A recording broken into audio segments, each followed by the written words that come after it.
বন্ধুরা, voice of Bithi channel থেকে আমি মিষ্টি মনি। নিত্য নতুন রোমান্টিক ভালোবাসার গল্প পেতে আমাদের চ্যানেলটি সাবস্ক্রাইব করে পাশে থাকা বেল আইকনটি বাজিয়ে দেবেন। লাইক এবং কমেন্ট শেয়ার করতে ভুলবেন না। ধন্যবাদ। জুই মোটেও কথাটা শোনার জন্য প্রস্তুত ছিল না। জিহান তাকে নিয়ে কিভাবে এতটা নোংরা চিন্তা ভাবনা করতে পারলো, এসব ভাবতে জুইয়ের চোখ থেকে এক ফোঁটা পানি গড়িয়ে পড়লো। জিহান দেখেও না দেখার ভান করলো। জিহান জুইকে আরো কিছু খারাপ কথা বলে রুম থেকে বেরিয়ে গেল। জুই একা একা বসে বসে কান্না করতে লাগলো। হঠাৎ রুমে জিয়া আসলো। জিয়া এসে দেখে জুই কান্না করছে। জিয়ার আর বুঝতে বাকি নেই জুই কেন কান্না করছে। জিয়া জানে নিশ্চয়ই তার ভাই কিছু বলেছে, আর জুই সেজন্য কান্না করছে। জিয়া জুইকে কিছু সময় বোঝায়, দুজনে মিলে গল্প করছে। জিয়া জুইকে হাসানোর চেষ্টা করছে। হঠাৎ দুজনের কথার ভিতর জিয়ার ফোনটা বেজে ওঠে। জিয়া নাম্বারটা দেখে বুঝতে পারে সেই অচেনা মানুষটা আবারও তাকে বিরক্ত করার জন্য কল দিয়েছে। জিয়া লোকটার সাথে কথা বলতে বলতে ব্যালকনিতে যায়। তারপর, আপনার সমস্যা কি বলেন তো? শুধু শুধু আমায় বিরক্ত করছেন। আমার সমস্যা বাদ দাও, তোমার সমস্যা কি? আমি আবার কি করলাম? 2 দিন হয়েছে ওই বাড়িতে গেছো, একবারও ফোন করলে না কেন? আপনি কি আমার জামাই লাগেন যে আপনারে ফোন করে জানাতে হবে? জামাই লাগি কিনা জানি না, ভবিষ্যতে লাগতে পারে। আমার বইয়েই গেছে আপনার সাথে বিয়ে করতে হবে। ওরে আমার বোকা পাখি, তুমি শুধু আমার। যদি অন্য কারোর হওয়ার চেষ্টা করছো তাহলে প্রথমে ছেলেটাকে উপরে পাঠিয়ে দেব, তারপর তোমার হাত পা ভেঙে ঘরে বসিয়ে রাখবো। আচ্ছা, আপনার পরিচয়টা আমাকে দিতে কি সমস্যা? সেটা সময় হলে দেব। আর হ্যাঁ, কাল বিয়ে, সো কোনো ছেলের সাথে ঢলাঢলি করবা না, আর বেশি সাজা দরকার নেই। আর যদি আমার কথা না শুনছো তাহলে বাসায় আসলে খবর আছে। আপনি তো সব বলে গেলেন। আচ্ছা, বাই সোনা, আই লাভ ইউ। এই বলে লোকটা ফোন কেটে দেয়। পাগল ছাগলের পরিচয় সব আমার সাথে হয়। জিয়া ফোন কেটে ভেতরে এসে দেখে জুই কান্না করতে করতে ঘুমিয়ে গেছে। অনেক রাত হয়েছে তাই জিয়াও ঘুমিয়ে পড়ে। জিহান বিছানায় শুয়ে এদিক ওদিক করছে। কেন জানি তার চোখে আজ ঘুম ধরা দিচ্ছে না। জিহান ছটফট করছে, কিন্তু কেন করছে সে জানে। তার মনে হচ্ছে তার জীবনের গুরুত্বপূর্ণ একটা জিনিসকে সে অবহেলা করে দূরে সরিয়ে দিচ্ছে। কিন্তু কেন? এমনটা কি জুইয়ের কারণে হচ্ছে? কিন্তু সে তো বরাবরই জুইকে কষ্ট দেখতে চেয়েছে। জুইয়ের কান্না দেখে বরাবরই সে খুশি হয়েছে। তাহলে এরকম কেন মনে হচ্ছে? জিহান এসব ভাবছে, হঠাৎ বলে ওঠে, আমার কষ্ট হলেও আমি তোকে শাস্তি দিয়ে ছাড়বো। জিহান ঘুমিয়ে পড়ে। সকালে বিয়ে, তাই অনেক কাজ আছে। সকালে জুই ঘুম থেকে উঠে 9টায়, অনেক দেরি করে উঠেছে সে। ফ্রেশ হয়ে নিচে যায়। সবাই নিজের কাজ নিয়ে ব্যস্ত হয়ে পড়েছে। জুইয়ের অনেক লজ্জা করছে, কারণ বাড়ির সবাই অনেক আগে উঠেছে, একমাত্র সেই দেরি করে ঘুম থেকে উঠেছে। জুইকে দেখে বড় আব্বু এগিয়ে আসে জুইয়ের দিকে। মা, তোর কি হয়েছে বলতো? এই দুদিনে কেমন শুকিয়ে গেছিস, খাওয়া দাওয়া করিস না? জুই কথাটা শোনা মাত্র জিহানের দিকে তাকায়। জিহানও জুইয়ের দিকে তাকায়। দুজনের চোখাচোখি হয়। কিছু না পড়াবো, এমনি। কিছু খেয়ে গিয়ে রেস্ট নে। আচ্ছা পড়াবো, তুমি কি খেয়েছো? আমি খেয়ে নিয়েছি, তুই খেয়ে নে। কিছু একটু পর লোকজন আসবে, তারপর আর খেতে পারবি না। জুই কিছু খেয়ে আবারও ড্রয়িং রুমে বসে আছে। জিয়া এসে জুইয়ের পাশে বসে। কি করিস বসে বসে? কিছু না রে, দেখছি কেমন সাজাচ্ছে। আজ কি পরবি রে? আমি তো আজ লেহেঙ্গা পরবো। আমার কিছু ভালো লাগছে না রে, কি পরবো জানি না আমি। জুই দেখ, মন খারাপ করিস না, এটা বিয়ে বাড়ি, একটু হাসি খুশি থাক। হুম, চারিদিকে তাকিয়ে এদিক ওদিক দেখছে। হঠাৎ জুয়ের চোখ যায় জিহান আর প্রিয়ার দিকে। জিহান প্রিয়ার সাথে হেসে হেসে কথা বলছে। জুয়ের বুকটা ফেটে যাচ্ছে এসব দেখে। আসলে কি একতরফা ভালোবাসা এত কষ্টের? জুয়ের চোখ থেকে 2 ফোঁটা পানি গড়িয়ে পড়ল। জুই হাত দিয়ে মুছে অন্যদিকে গেল। সন্ধ্যা 7টা বাজে। আর কিছু সময় পর বিয়ে। সবাই রিয়াদের বাড়িতে আসে। জুই একটা লেহেঙ্গা পরেছে, অনেক সুন্দর লাগছে জুইকে। জিয়াকেও অনেক সুন্দর লাগছে। রাত 10টার দিকে বিয়েটা ভালোই ভালোই সম্পন্ন হয়ে যায়। খাওয়া দাওয়া শেষে সবাই নতুন বউ নিয়ে বাড়িতে আসে। রিয়া রুমে বসে আছে, পাশে জিয়া আর জুইও আছে। আর প্রিয়া তো সবসময় জিহানের পিছে আঠার মতো লেগে আছে। জুইয়ের এসব একদম সহ্য হয় না, কিন্তু কি আর করার। জিহান তো তাকে কোনোদিনও মেনেই নিবে না। রাত প্রায় 12টার কাছাকাছি। রিয়া এখন একা একা রুমে বসে আছে। ইয়া বড় একটা ঘুমটা টেনে, খুব বিরক্ত লাগছে রিয়ার কাছে। একে তো সারাদিন অনেক খাটাখাটনি গেছে রিয়ার, এখন অনেক ঘুম পাচ্ছে। কিছু করারও নেই, রায়হানের জন্য ওয়েট করাই লাগবে। প্রতিটা মেয়ের হয়তো এটাই নিয়ম। হঠাৎ দরজা ঠেলে রায়হান রুমে ঢুকে। রায়হান দরজা ঠেলে দেখে রিয়া অনেক বড় একটা ঘুমটা টেনে বসে আছে। রায়হান গিয়ে বিছানার পাশে দাঁড়ায়। রিয়া উঠে রায়হানকে সালাম করে। রায়হান রিয়াকে নিজের বুকে টেনে নেয়। তোমার জায়গা আমার পায়ে না, আমার বুকে। রিয়া রায়হানের কথা শুনে একটা মুচকি হাসি দেয়। হাসিটা দেখে রায়হানের আত্মা বেরিয়ে আসার অবস্থা, কি মায়াবী হাসি যা রায়হানকে পাগল করে দিচ্ছে। চলো অজু করে আসি, নামাজ পড়া লাগবে। চলেন। রিয়া আর রায়হান অজু করে 2 রাকাত নফল নামাজ পড়ে নেয়। নামাজ শেষে রিয়া গিয়ে খাটে বসে, রায়হান রিয়ার পাশে বসে। তাহলে শুরু করি। কি? বাচ্চা নেওয়ার প্রস্তুতি। ছি, বাজে কথা বলেন কেন? বাজে কথা কোথায়? এটা কি আপনার ভালো কথা মনে হয়? রায়হান আর কিছু না বলে রিয়া ঠোঁট দখল করে নেয়। রিয়াও কিছু বলে না, ওদের নতুন জীবনের শুরু হয়। সকালে সবাই ব্রেকফাস্ট করতে আসে, কিন্তু জুই আসে না। সবাই ভাবে ও পরে খাবে, কিন্তু দুপুরে হয়ে গেল জুই রুম থেকে বের হয়নি। জিয়াও ব্রেকফাস্ট করে আর রুমে যায়নি। তারও এবার চিন্তা হয় জুইয়ের জন্য। জিয়া রুমে এসে দেখে জুই বিছানায় শুয়ে আছে। জিয়া জুইকে ডাক দেয়, কিন্তু সাড়া পায় না। জিয়া একটু ঘাবড়ে যায়। সে আবারও জুইকে ডাক দেয়, সাড়া পায় না। জিয়া ভালোভাবে চেক করে জুইয়ের কি হয়েছে, দেখে জুই অজ্ঞান হয়ে গেছে। জিয়া চিল্লিয়ে বাড়ির সবাইকে ডেকে আনে। জুইয়ের মা জুইয়ের এই অবস্থা দেখে কান্না করে দেয়। জিয়ার আম্মু তাকে শান্ত করার চেষ্টা করছে। বাড়িতে ডাক্তার ডাকা হয়। ডাক্তার এসে জুইকে চেক করে বলে, তেমন কিছুই হয়নি, ঠিকমতো খাওয়া দাওয়া না করার কারণে দুর্বল হয়ে গেছে। আর ওকে নিয়ে আপনারা এখানে আর থাকবেন না। এই পরিবেশে ও নিজেকে মানিয়ে নিতে পারেনি, তাই এমন হয়েছে। আমি কিছু ঔষধ লিখে দিয়েছি, এগুলো ওকে খাওয়াবেন। ধন্যবাদ ডাক্তার, চলুন আপনাকে এগিয়ে দিয়ে আসি। চলুন। আফজাল চৌধুরী ডাক্তারকে এগিয়ে দিয়ে আসতে যায়। আস্তে আস্তে সবাই চলে যায়। একা জিয়া থাকে জুইয়ের কাছে। হঠাৎ জিহান আসে। জিহানকে দেখে জিয়া বলে, দেখতে এসেছি বেঁচে আছে নাকি মরে গেছে। ঠিক করে কথা বল জিয়া। কি ঠিক করে কথা বলবো তোর জন্য? আজ জুইয়ের এই অবস্থা, এখনো জ্ঞান ফেরেনি। এত সুন্দর মেয়েটার চেহারার কি অবস্থা হয়েছে শুধু তোর জন্য। তো এখানে আমার দোষ কোথায়? হঠাৎ জুই বলে উঠে। ওরা কোনো দোষ নেই, আর তোরা ঝগড়া করিস না প্লিজ। জিয়া আর জিহান অবাক হয়ে যায় জুইয়ের জ্ঞান ফিরতে দেখে। জুই, তোর জ্ঞান ফিরেছে? এখন ভালো লাগছে? একটু একটু ভালো লাগছে। জুই, আরো কিছু শোনানোর বাকি আছে ভাইয়া। আমি আর আপনাকে ভালোবাসবো না, কথা দিচ্ছি। আর কখনো আপনার দিকে তাকাবো না আমি। এবার খুশি তুই? এখন যা। জুইয়ের কথাটা শোনা মাত্র জিহানের বুকের মধ্যে মোচড় দিয়ে ওঠে। সে তো এই কথাটা এখন শুনতে চায় না। জিহান আর কিছু না বলে সেখান থেকে চলে যায়। এখন সে কিছু বললেও জুই বুঝবে না। জিহান যাওয়ার পর জুই জোরপূর্বক একটা হাসি দেয়। জিয়া বুঝতে পারে জুই কষ্ট পেয়েছে, তাও কিছু বলে না। কষ্ট পাবে না কেন? একটা মানুষকে এত ভালোবাসে, সেই মানুষটা তার সাথে এমন করলো। একতরফা ভালোবাসাগুলো মনে হয় এমনই ভালোবাসা, মধুর, কিন্তু তা সবার জন্য না। ওই যে একটা গান আছে না, যার সঙ্গে যার ভালোবাসা সে তো মজা লুটলো। জুইকে তার বড় আব্বু খাইয়ে দেয়, তারপর ওষুধ খাইয়ে দেয়। জুই দুপুরে ঘুমিয়েছিল। বিকালে সবাই রেডি হয় বাড়ি ফেরার জন্য। জুইয়ের খালা অনেকবার বলেছিল বউ ভাত পর্যন্ত থেকে যাওয়ার জন্য, কিন্তু জুই অসুস্থ থাকায় আর থাকলো না। সন্ধ্যা 7টা বাজে। জুই ব্যালকনিতে দাঁড়িয়ে আছে। হঠাৎ তার মা আসে। একটা কথা বলি, রাখবি মা? বলো মা, চেষ্টা করব। আমি আর তোর চাচি মিলে সিদ্ধান্ত নিয়েছি তোকে আর জিয়াকে লন্ডনে পড়ার জন্য পাঠাবো।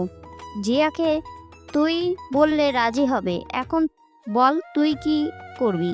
কথাটা শোনা মাত্রই জুই অবাক হয়ে গেল। সে তার পরিবার ছাড়া কিভাবে থাকবে সেখানে? তারপর আবার জিহান, যত যাই হোক জিহানকে একবার দেখে মনে স্বার্থ মেটাতে পারবে সে, কিন্তু দূরে চলে গেলে তো কিভাবে হবে? জুই আবার ভাবলো জিহান তো তাকে ভালোবাসে না, এখানে থাকলে তো আরো মায়া বাড়বে। এর থেকে দূরে চলে যাওয়া ভালো। মা তুমি এখন যাও, আমি পরে ভেবে বলবো। আচ্ছা মা, তুই বলিস আমাকে ভেবে। আচ্ছা মা। জুই এর মা চলে গেল। জুই রুমে এসে ফোনটা হাতে নিল। তখন জিয়া আসলো। জিয়া এসে জুইকে বলে, কি করছিস একা একা বসে বসে? ভাবছি। কি ভাবছিস? কবে তোকে বিয়ে দিব তাই? মজা করা ছাড়, সিরিয়াস। তুই আর সিরিয়াস? জিয়ার বাচ্চা শুনবি তুই? আচ্ছা বল। আম্মু বলছে আমাদের লন্ডন পাঠিয়ে দেবার ব্যবস্থা করছে। সত্যি আমার কত শখ ছিল লন্ডন যাবার, কিন্তু লন্ডন বাদে সাউথ কোরিয়া পাঠিয়ে দিল। ভালো হতো। তুই ভেবেছিস আমরা গেলে শুভ কষ্ট পাবে, আর শুভ কি ওদিকে ছাড়া যাবে আমাদের সাথে? সেইটাও ভাববার বিষয়। আচ্ছা, কাল কলেজে গিয়ে ওকে বলবো, দেখি ও কি বলে। এখন তুই যা, ঘুম পাচ্ছে আমার। ওকে। জিয়া চলে যাওয়ার পর জিহান আসে জুইয়ের কাছে। জুই জিহানকে দেখে ভ্যাবাচাকা খেয়ে যায়। এখন তো শরীর কেমন? সেটা আপনার না জানলেও চলবে। জিহান জুইয়ের কথা শুনে রেগে যায়। সোজা কথার মানুষটা তুই, ভালোভাবে উত্তর দিতে পারিস না? প্রয়োজন মনে করছি না। জিহান রেগে গিয়ে জুইকে দেয়ালের সাথে চেপে ধরে। জিহান গরম নিঃশ্বাস জুইয়ের নাক মুখ আছড়ে পড়ছে। জুই ভয় পাচ্ছে তবুও প্রকাশ করে না। এগুলো ছাড়া আপনি আর কি পারেন? ছাড়েন, আমার লাগছে। জিহান জুইকে ছেড়ে খাটে শুয়ে পড়ে। জিহানকে এভাবে দেখে জুইয়ের রাগে গা জ্বলে যাচ্ছে। আমি চলে যাচ্ছি লন্ডনে। এবার তো আপনার খুশি হবার কথা। জিহান জুইয়ের কথা শুনে হেসে ওঠে, হা হা হা। আমার অনুমতি ছাড়া এই বাড়ি থেকে এক পাও নড়তে পারবি না, বুঝছিস? জুইয়ের এবার রাগ সীমা ছাড়িয়ে যায়। সেটা সময় হলেই দেখা যাবে। এই বলে জিহান সেখান থেকে চলে যায়। এখন ঘুমিয়ে পড়ো বেব। জিহান সেখান থেকে চলে যায়। জুই মনে মনে জিহানকে 101টা গালি দিতে দিতে ঘুমিয়ে পড়ে। সকালে জুই উঠে শাওয়ার নিয়ে কলেজের জন্য রেডি হয়ে নিচে যায়, ব্রেকফাস্ট করছে। আর তখন জিহান আসে। জিহানকে দেখে জিয়া বলে, সূর্য আজ কোন দিক দিয়ে উঠেছে যে নবাব সবার সাথে ব্রেকফাস্ট করতে আসলো? প্রত্যেকদিন যে দিক দিয়ে ওঠে সেদিক দিয়ে উঠেছে। চুপচাপ খেয়ে আমার সাথে চল। কোথায়? কলেজে যাবার ইচ্ছে নাই নাকি? নাকি বিয়ে দিয়ে দেবো? তোর সাথে যাব না আমরা। যেতে তো আমার সাথেই হবে। এখন চুপচাপ খা। জুই এতক্ষণ নীরব দর্শকের মতো ভূমিকা পালন করছিল। জি, আমার খাওয়া শেষ, চল। জিয়া আর জুই উঠে চলে যায়। পেছনে পেছনে জিহানও যায়। জুই সামনের দিকে যাবে, তার আগেই জিহান জুইকে কোলে করে নিয়ে সামনে বসিয়ে দেয়। হঠাৎ এমন হওয়াতে জিয়া অবাক হয়ে যায়। জিয়াকে এভাবে দাঁড়িয়ে থাকতে দেখে জিহান বলে, কিরে, মাছে ঢুকে যাবে তো, গাড়িতে উঠে বস। গাড়িতে কেউ কারোর সাথে কোনো কথা বলে না। কলেজের সামনে এসে থামলে জিহান বলে, জিয়া, আগে তুই যা। কিন্তু জুই, আমি যেতে বলেছি। জিয়া আর কিছু না বলে চলে যায়। এটা কি হলো? কিছুই না, তাহলে আমাকে যেতে দিলেন না কেন? ইচ্ছে হয়েছে তাই। জিহান আর কিছু না বলে জুইয়ের ঠোঁট দখল করে নেয়। 1 মিনিট পর ছেড়ে দেয়। জুই হাঁপাতে হাঁপাতে বলে, এরকম কেন করলেন? ভালো লেগেছে, তা এখন নামবি না? আমার সাথে হানিমুনে যাবার ইচ্ছে আছে? জুই কিছু না বলে গাড়ি থেকে নেমে হাঁটা শুরু করে। শয়তান কোথাকার, পচা আলু, হাতে গরু ছাগল কন্ডার। জুই জিহানকে গালি দিতে দিতে সামনে এগিয়ে যায়। যে দেখে জিয়া শুভ সবাই একসাথে দাঁড়িয়ে আছে। জুই গিয়ে ওদের কাছে দাঁড়ায়। কিরে, এত দেরি হলো কেন? আরে ওই হাতি। বলতে গিয়ে থেমে যায়। কিরে, থেমে গেলি কেন? কিছু না, চল ক্লাসে। জিয়া মুখ টিপে হাসছেও বুঝতে পেরেছে। বাই দ্য ওয়ে, ওইটি এইখানে কেন? তোদের ভাবি। কিরে ভাই, পটিয়ে ফেলেছিস? হুম। ওদের এসব কথা শুনে ঐতি অনেক লজ্জা পায়। আচ্ছা, লেট হচ্ছে, চল ক্লাসে। আচ্ছা তোরা যা, আমি একটু দেরি করে যাব। ওই মরকটার ক্লাস করতে ইচ্ছে করে না। যা তো তুই। জিয়া গান গাইতে গাইতে হাঁটছে। পেছন থেকে কারো ডাক শুনে তাকায়। মানুষটাকে দেখে জিয়া ভয় কাঁপতে শুরু করে। জিয়া বলে, যেখানে বাঘের ভয় সেখানে গেলে সন্ধ্যা হয়। আসলে সামনের লোকটা হলো জিহাদ স্যার। কি মিস, ক্লাস বাদ দিয়ে ঘুরে বেড়াচ্ছেন কেন? এমনি এমনি ক্লাসেই যাচ্ছিলাম। ও, তা তোতলাচ্ছ কেন? কই? আচ্ছা চলো ক্লাসে যাই। আচ্ছা চলেন। জিয়া জিহাদ স্যারকে একসাথে ক্লাসে ঢুকতে দেখে জুই আকাশ থেকে পড়ে। জুইয়ের মতো বাকি সবাই অবাক হয়ে যায়। অনেক মেয়েরা জিয়াকে নিয়ে বাজে কথা বলছিল, কিন্তু এতে জিয়ার কিছু যায় আসে না। জিয়া এসে জুই আর ঐতির পাশে বসে। যার ভয়ে ক্লাসে আসলি না তার সাথেই ঢুকলি? তোদের মধ্যে কি চলছে বলতো? কিছু না, চুপ কর তো। আমরা বুঝি সব, তোমরা একটু বেশি বুঝো। জুই এখন চুপ করে মন দিয়ে ক্লাস করে। ক্লাস শেষে সূর্য বলল, আমি আর ওইটি আজ একটু ঘুরতে যাব, তোরা কি যাবি? না বাবা, আমরা কাবাব মে হাড্ডি হতে চাই না। জিয়ার বাচ্চা, তুই চুপ কর কিন্তু। সত্যি কথা বললে দোষ। তুই জানিস না সত্যি কথার ভাত নেই। তাতে আমার কি? আমি নুডলস খেতে পছন্দ করি, ভাত না হলেও সমস্যা নাই। ওর সাথে কথা বলে লাভ নেই। জুই, তুই যাবি? তোরা যা, আজ ভালো লাগছে না, অন্য একদিন সবাই মিলে যাব। তাহলে তোদের বাসায় যা তোরা। Okay bye. ভাই কিছু করিস না আবার। এই বলে জিয়া এক দৌড় দিল। জিয়ার বাচ্চা, দাঁড়া তুই। সূর্য জিয়ার পেছনে ছুটতে যাবে, তার আগে ঐতি বলল, ছাড়ো তো, তুমি জানো না ও একটু ওরকম। জিয়া আর জুই বাসায় ফিরল দুপুর 2টার দিকে। জুই রুমে এসে শাওয়ার নিয়ে দুপুরে খাবার খেয়ে নিল। খাওয়া শেষে জুই রুমে এসে ঘুমানোর চেষ্টা করলো, কিন্তু ঘুম আসছে না। অনেকক্ষণ এদিক ওদিক করার পর জুই ফোন হাতে নিয়ে ছাদে গেল। কিছুক্ষণ পর হালকা বাতাস এসে জুইয়ের খোলা চুলগুলো মুখে এসে পড়ছে। জুই ফোনে গান শুনছে। জুইয়ের ছাদে বসে গান শুনতে অনেক ভালো লাগে। হঠাৎ জুইয়ের একটা দিকে চোখ গেল। আসলে জিহান মাত্র গাড়ি থেকে নামছে। দূর থেকে মানুষটাকে অনেক সুন্দর লাগছে। মানুষটাকে মাঝে মাঝে জুই বুঝতে পারে, কখনো ওর কেয়ার করে তো কখনো কষ্ট দেয় মানুষটা। যদি জুইকে একটু ভালোবাসতো তাহলে কি এমন হতো? এসব ভাবছে জুই। তখন জিয়া আসলো। কিরে নবাবজাদি, কি এমন করছি এইখানে বসে? আচ্ছা তুই কি ঘাটতেরা কথা ছাড়া কিছু বলতে জানিস না তুই? তুই এমন করে কথা বলছিস কেন? তুই কি জিহাদ স্যারের মতো হয়ে গেলি? আরে আমি বলছি কারণ যখন তখন ঝগড়া করতে থাকিস, ভালো কথা বলতে বলতেও ঝগড়ায় চলে যাস। তুই বলতে চাচ্ছিস আমি ঝগড়া করি, তুইও আমাকে ভালোবাসিস না? তোর ন্যাকা কান্না থামাবি? তুই আমাকে ন্যাকা বললি? আমি গেলাম, তুই থাক। এই বলে জুই সেখান থেকে চলে যায়। আরে চলে যাচ্ছিস কেন? আমি তো মজা করছিলাম, দাঁড়া। সন্ধ্যা 7টা বাজে, জুই বই পড়ছে। তখন হঠাৎ ঝুমুর এসে জুইকে ডাক দেয়। ঝুমুর জুইদের বাসায় কাজ করে, বয়স হবে 24 থেকে 25, ওদের বাড়িতেই থাকে। আফামনি আপনারা নিচে ডাকে। আচ্ছা তুমি যাও, আমি আসছি। জুই নিচে গেল, যে দেখে বাড়ির সবাই সেখানে বসে আছে, মনে হয় কোনো জরুরি দরকার।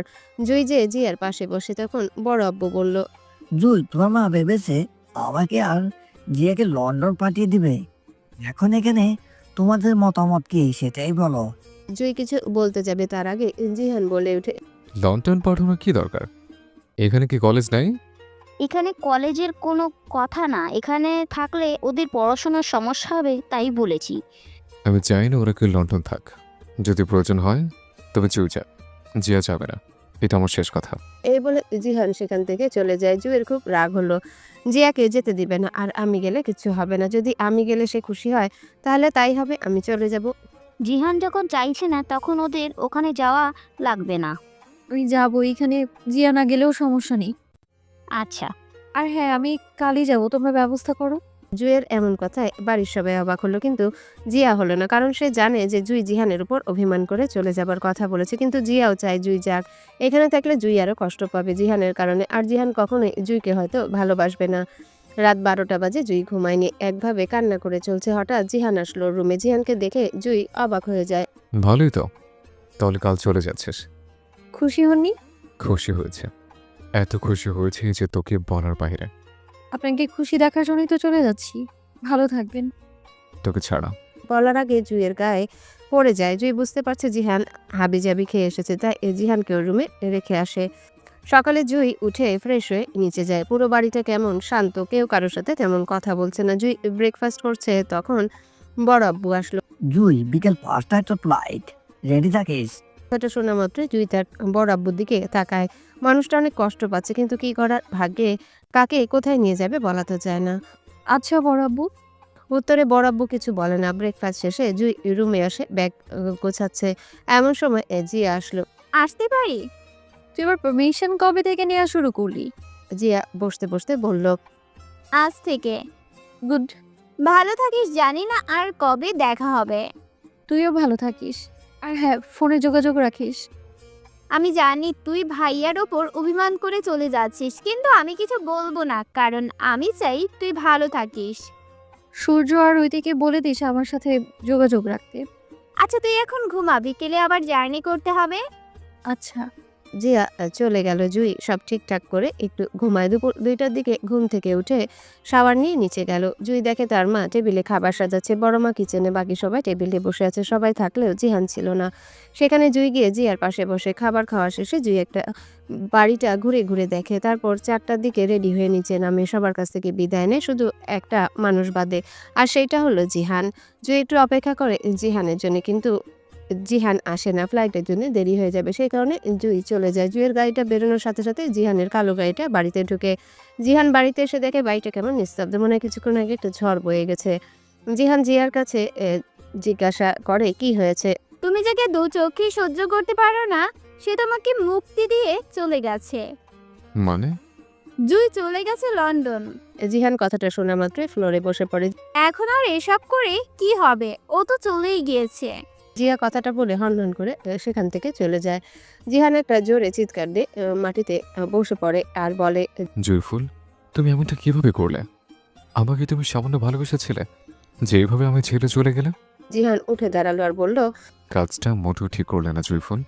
জুই একা বসে আছে, মনটা তার অনেক খারাপ লাগছে। একটু আগে লন্ডনে পৌঁছেছে, পরিবারের সকলকে ফোন দিয়ে জানিয়ে দিয়েছে। জুই একটা বাড়িতে উঠেছে, বাড়িটা তার দুঃসম্পর্কে মামার বাড়িতে উঠেছে। বাড়িটা 5তলা, সাদা রং করা। জুই শাওয়ার নিয়ে নিল, তারপর তার মামি এসে খাবার দিয়েছিল। খাবার খেয়ে ঘুমায়। সকালে উঠে ফ্রেশ হয়ে নিল, তারপর ব্রেকফাস্ট করলো। তখন তার মামা বলল, মা তুমি একা যাবে কেন? আবির তোমাকে দিয়ে আসবে। প্রাণকে মামা? আমার ছেলে আবিদও ভার্সিটিতে পড়ে, আর আয়াও আজকে চলে আসবে। আচ্ছা মামা। জুই রেডি হয়ে বাইরে এসে দেখে একটা সাদা গাড়ি দাঁড়িয়েছে। গাড়িতে একে বসে আছে, ও দেখলো না, কারণ জানে সামনে আবিদ বসে আছে, তাই ও দেখলো না। আবিদ একটু অবাক হলো, এরকম মেশে আগে কখনো দেখেনি। গাড়িতে কেউ কারোর সাথে কথা বললো না। ওর কলেজের সামনে পৌঁছে গেলে আবিদ জিয়াকে নামিয়ে দিয়ে গাড়িটা পার্ক করে আসলো। তারপর দুজনে ভেতরে ঢুকলো। সব ছেলেরা জুইয়ের দিকে তাকিয়ে আছে। জুইকে দেখতে অনেক সুন্দর লাগছিল। গোলাপি রঙের একটা থ্রি পিস পরেছে, মাথায় হিজাব বাঁধা, খুব সুন্দর লাগছে। জুয়ের দিকে খেয়াল নেই, সে তার বন্ধুদের খুব মনে পড়ছে। একা একা ক্লাসে বসে আছে। ক্লাস শেষে বাইরে আসলো, তখন দেখে আবিদ দাঁড়িয়ে আছে। জুই আবিদের কাছে গেল। আবিদ জুইকে দেখে এগিয়ে আসে। আচ্ছা, তুমি আজ দুদিনের মতো আমাদের বাসায় আসলে, আর আমি এখন পর্যন্ত তোমার নামটাই জানা হলো না। আমি জুই ভাইয়া। আমি আমি আমার পরিচয় জানি, আর বলতে হবে না। ভালো, তুমি কিন্তু অনেক কিউট। ধন্যবাদ ভাইয়া। চলো, এখন অনেক লেট হয়ে গেছে এমনিতেও। জুই আর আবিদ বাড়ি ফিরলো। জুই তার রুমে গিয়ে শাওয়ার নিল। তখনই কেউ বলে উঠলো, আসতে পারি? আসেন। একটা মেয়ে ঢুকলো। মেয়েটা দেখতে ধবধবে ফর্সা, চুলগুলো যার ঘাড় পর্যন্ত লম্বা, অনেক সুন্দর লাগছে মেয়েটাকে। হাই, আমি আদি ভাইয়ের ছোট বোন আয়া। আমি জুই। সুন্দর? মানে? তুমি দেখতে অনেক সুন্দর। আয়া আর জুইয়ের মাঝে অনেক বন্ধুত্ব হয়ে গেল। জিয়া বাড়িতে একা একা বসে আছে, তার খুব জুইয়ের কথা মনে পড়ছে। জুই থাকলে এখন কত মজা হতো, গল্প করতো, কিন্তু জিহানের জন্য জুই চলে গেছে। জিয়ার খারাপ লাগছে, তাই সে এর নিচে নামলো। নিচে নেমে দেখে জিহান ব্যাগপত্র গুছিয়ে কোথাও যাচ্ছে। জিয়া গিয়ে জিজ্ঞাসা করে, কোথায় যাচ্ছিস ভাইয়া? বিদেশে। হঠাৎ বিদেশে কেন? তোকে জবাবদিহি করতে হবে। হ্যাঁ, করতে হবে, কেননা তুই আমাকে লন্ডন যেতে দিস নাই, সো এখন তোকেও আমি যেতে দিব না। জিহান জিয়ার কান টেনে বলে, বেশি পাকনামি করিস না, একদম বিয়ে দিয়ে দিব টাকলা কাকুর সাথে। তোকে বিয়ে দিয়ে দিব বুড়ি দাদিমার সাথে।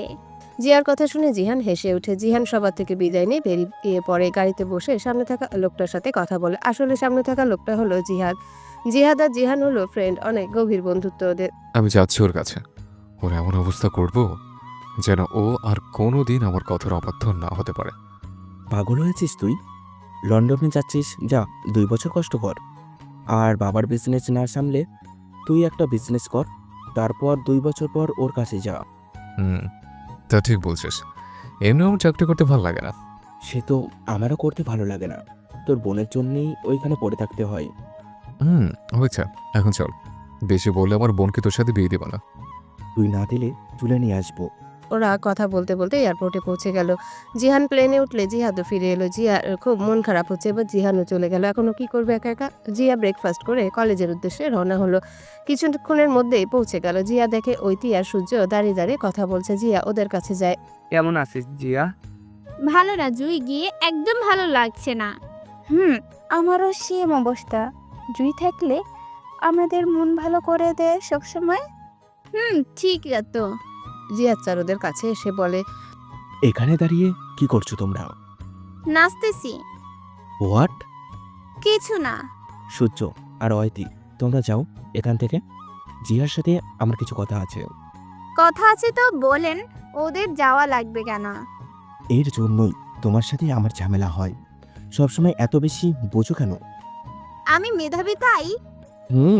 অনেক মেধাবী। 15 মার্কের পরীক্ষায় 5 পাও। এ কথা আপনি জানলেন কিভাবে? আমি না জানলে আর কি জানবে?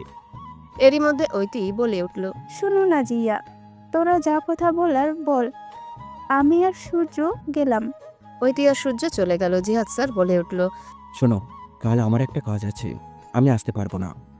তো আমি কি করব? কোনো ছেলের সাথে কথা বলবা না, আর ক্লাস শেষে সোজা বাড়ি যাবা, আর কোথাও ঘুরতে টুরতে যাবা না। আপনার কথা শুনে আমি কেন চলবো? জিহাদ স্যার জিয়ার কাছাকাছি গিয়ে বলল, যদি শুনি তুমি আমার কথার বাইরে গেছো, তাহলে ঠ্যাং ভেঙে ঘরে বসিয়ে রাখবো। আর হ্যাঁ, তুমি কখন কি করো সব খবর আমি পাই। এই বলে জিহাদ সেখান থেকে চলে যায় এবং জিয়া বলে, পাগল হয়ে গেল নাকি? রাত 8টা বাজে জুই বসে বসে পড়ছে। হঠাৎ জুইয়ের জিহানের কথা মনে পড়লো। বাড়ি থাকলে জিহানের সাথে কতবার ঝগড়া লাগতো। জুই বলে, জিয়ান ভাইয়া কেন এমন করলেন? আমি কি দামি কিছু চেয়েছিলাম? শুধু একটু ভালোবাসাই তো চেয়েছিলাম আমি, তাও আপনি আমায় অবহেলা করলেন। আমি আপনাকে কখনো ভুলতে পারবো না। আপনি আমার হৃদয়ের গহীনে খুব যত্ন করে আগলে রাখা এক শুদ্ধতম মায়া, যে মায়া আমার শান্তির ঘুমটা কেড়ে নিয়েছে। হঠাৎ তার রুমে আয়া আসে। তুমি কি কাউকে ভালোবাসো? আয়া হঠাৎ এমন কথায় জুই ঘাবড়ে যায়। তার মানে আয়া এতক্ষণ তার সব কথা শুনেছে। কি হলো, কথা বলছো না কেন? না মানে দেখো জুই, একটা কথা কি জানো, নিজের মনের কথাগুলো কারোর সাথে শেয়ার করা উচিত সব সময়। জুই ভাবলো আয়া ঠিকই বলেছে, তাই আয়াকে সব খুলে বলল। আয়া পরপরই খুব বুঝদার, সে জুইয়ের কথাগুলো খুব মন দিয়ে শুনলো। বুঝতে পারলো জুই অনেক কষ্টে আছে। দেখো জুই, তুমি মনে অনেক অভিমান রাগ জমিয়ে রেখেছো, এগুলো সব ভুলে যাও। কিভাবে বলো? দেখো, আমার হাতে 1 গ্লাস পানি। এই পানিটা যদি আমি 1 মিনিট ধরে রাখি তাহলে কিচ্ছু হবে না। যদি আমি 1 ঘন্টা ধরে রাখি তাহলেও কিছু মনে হবে না। যদি আমি 1 দিন ধরে রাখি তাহলে আস্তে আস্তে আমি ক্লান্ত হয়ে পড়ব। ঠিক সেভাবেই যদি তুমি রাগ অভিমানগুলো মনে ধরে রাখো তাহলে তুমিই একটা সময় শেষ হয়ে যাবে। তুমি ভাবো, মহান আল্লাহ তাআলা আমাদের একটা জীবন দিয়েছে ভালোভাবে বাঁচার জন্য, তার ইবাদত করার জন্য। সেটা আমরা অন্য কিছুতে অপচয় না করলাম। জুই আয়ার কথাগুলো মন দিয়ে শুনলো। সেও ভাবলো ঠিকই তো, পুরোনো কথা মনে রেখে কি বা লাভ। জিহান তো একটা বারও তার খোঁজ নিল না। আমি চেষ্টা করব আজ থেকে নিজেকে পরিবর্তন করার। গুড। এখন চলো, মা তোমাকে ডিনার করতে ডাকছে। তুমি যাও, আসছি। খাওয়া শেষে জুই রুমে এসে ফোনটা হাতে নিল। জুই দেখলো জিয়া একটা গ্রুপ খুলেছে, যেখানে জিয়া ওইটি সূর্য আছে, সাথে ওকে অ্যাড দিয়েছে। গাইস, কেমন আছিস সবাই? আলহামদুলিল্লাহ ভালো, তুই? আমি আলহামদুলিল্লাহ ভালো আছি, তুই? আমি ভালো আছি। তুই? আলহামদুলিল্লাহ ভালো আছি। আমাকে তো মনে হয় ভুলেই গেছিস সবাই। তুই কি আমাদের মনে রেখেছিস? একবার তো কল দিয়ে দেখতে পারতিস। ঠিক বলছিস জিয়া, তুই এইখানে যে তো স্বার্থপর হয়ে গেছে, হয়তো নতুন নতুন বন্ধুও পেয়েছে। তোরা সবাই জুইকে ভুল বুঝছো। ও নিশ্চয়ই কোনো সমস্যার জন্য কল দিতে পারে নাই। বাদ দে তো ওইটি ওদের কথা। জিয়াকে আমি কতবার কল করেছি, ও তো দেখেই নি আমি কল করেছি। আর সুযোগে তো ফোন দিলেই বিজি থাকে। বিজি থাকবো না তো কি থাকবো, ওই তীর জ্বালায় তো আমার ওয়াশরুমে যেও শান্তি নেই। আস্তাগফিরুল্লাহ, এত বড় সত্য কথা। এভাবে কিছুক্ষণ মিলে চার বন্ধু আড্ডা দিল। জুই সবার সাথে কথা শেষ করে বিদায় নিয়ে ঘুমিয়ে পড়ল। সকালে জুই উঠে শাওয়ার নিয়ে নিচে নামলো। জুই দেখে আজ বাড়িতে সবাই অনেক ব্যস্ত। জুই অবাক হলো, আয়াকে গিয়ে জিজ্ঞাসা করলো। আয়া, কেউ কি আসবে বাড়িতে? আবির ভাইয়ের বন্ধু। ও, তাহলে আজ কলেজে যাওয়া হবে না? না। তাহলে আমি গিয়ে আর একটু ঘুমাই। একদম না, সারাদিন শুধু ঘুম। এখন আসো, আমায় একটু হেল্প করো। তুমি না আমার মায়ের মতো বলছো একদম। ও সত্যি? তাহলে আন্টির সাথে একটু দেখা করতেই হয়, কি বলো? তোর সরো তো। জুই আর আয়া দুজনে মিলে কাজ করছে। হঠাৎ তখনই কলিং বেল বেজে ওঠে। দেখ তো, আবির চলে আসছে মনে হয়। আচ্ছা মা। আয়া যে দরজাটা খুলে দিল। দরজাটা খুলে দিলে আবির আর তার সাথে বন্ধুরা ভেতরে ঢুকে। আবির তার বন্ধুকে সোফায় বসিয়ে আয়ার কাছে শরবত চায়। তখনই কিচেন থেকে জুই পানি খেতে খেতে উপরে যাচ্ছিল। জুই সোফায় বসা লোকটাকে দেখে ভূত দেখার মতো চমকে উঠল। জুই এভাবে চমকে যেতে দেখে আবির বলে, জুই, তুমি জিহানকে চেনো? না মানে ভাইয়া। সে আমাকে চিনবে কিভাবে? হয়তো আমার মতো কোথাও কাউকে দেখেছেন। হয়তো। হুম। জি আর এক সেকেন্ডও ওইখানে থাকে না, দৌড়ে উপরে চলে যায়। কিছুক্ষণ পর একটু বের হয় মনটা হালকা করার জন্য। তার যখনই মন খারাপ হয় ও ছাদে যায়। ও ছাদে গিয়ে যেই দোলনায় বসতে যাবে তার আগে কেউ একজন তাকে টান দিয়ে দেয়ালের সাথে চেপে ধরে। চেপে ধরার কারণে জুই ব্যথা পেল। কে? ছাড়ুন, এরকম হাতির মতো ধরছে কে? ব্যথা পেয়েছে জুইফুন? জুই কণ্ঠ শুনে বুঝতে পারে এটা জিহান। জিহান ভাই, ব্যথা পাচ্ছি। কেন, আমি ধরলে ব্যথা লাগে? এতদিন আবিরও তো মনে হয় ধরেছে, তখন ব্যথা লাগেনি। আপনার চিন্তা ভাবনা যেরকম আপনিও সেরকম। জিহান জুইকে ছেড়ে দেয়। কেন চলে আসলে এখানে? আপনিই তো বলছেন আমাকে লন্ডন যেতে হলে একাই যেতে হবে, কিন্তু জিয়া যাবে না। শুধু জিয়ার কথা বলেছিলেন, একবারও কি আমাকে আটকানোর চেষ্টা করেছেন? এসব আমি জানি না। এসব জানবেন কিভাবে? শুধু জানবেন খারাপ কথা। আমি খারাপ এই দুনিয়ায়, আমি খারাপ এই দুনিয়ায় শুধু তোর জন্য। এই দুনিয়া আমাকে ভালো মানুষ জানবে, কিন্তু তোর কাছে আমি খারাপ থাকবো। আপনি আমার চোখের সামনে থেকে চলে যান। সে তো আমি যাবই, কিন্তু হ্যাঁ, সময় হলে আমি আবার আসবো তোমার এই ছোট্ট দেহখানা ব্যথা করতে। আপনি যাবেন? মুখে যাই বলে না কেন, আমার মানুষটা আমারই থাকবে। জয়ফুল, তুমি শুধুই আমার, অন্য কারো হবার চিন্তাও করো না। তোমার আবার দেখা হবে। জিহান চলে গেল। জুই বলে, এখন আর লাভ হবে না মিস্টার জিহান চৌধুরী। জুই কিছুক্ষণ ছাদে থেকে নিচে গেল, যেয়ে দেখে জিহান চলে গেছে। জুই একটা দীর্ঘশ্বাস ফেলে রুমে চলে যায়, ফোনটা হাতে নিয়ে গ্রুপে একটা মেসেজ দেয়। জিয়া, তোর ভাই এখানে কি করে? আমি কি করে বলবো, পরশু লন্ডন চলে গেছে। কেন, তোর সাথে দেখা হয়েছে? আমি আমার যে মামাদের বাসায় থাকি তার একটা ছেলে আছে, আবির তার বন্ধু নাকি। ও, ওই দিয়ার সূর্য কোথায়? আমি এখানে আছি। কি রে, তুই ওখানে মানে জাহান্নামে কি করিস? আমি জানি তুই ওখানে যাবি, কিন্তু এত আগে? জিয়ার বাচ্চা। জিয়া, আমার বউকে কিছু বলবি না? আচ্ছা তোরা থামবি এখন? আমি তো থামতেই চাই, কিন্তু এরা সব সময় আমার সাথে ঝগড়া করে। আর তুমি সাধুর মার কাদু। সালাম আলাইকুম। হ্যালো বন্ধুরা, কেমন আছো তোমরা সবাই? আশা করছি তোমরা সবাই ভালো আছো, সুস্থ আছো। এম রোহিত, ভয়েস অফ বিতি চ্যানেলের পক্ষ থেকে এডিটর। গল্পটি কেমন লাগলো অবশ্যই কমেন্ট করে জানাবেন। এই যে বন্ধুরা, ভয়েস অফ বিতি চ্যানেলে যদি নতুন হয়ে থাকেন তাহলে প্লিজ সাবস্ক্রাইব করে বেল আইকন বাজিয়ে রাখুন, যাতে আপনাদের পরবর্তী গল্পের নোটিফিকেশন সবার আগে আপনি পান।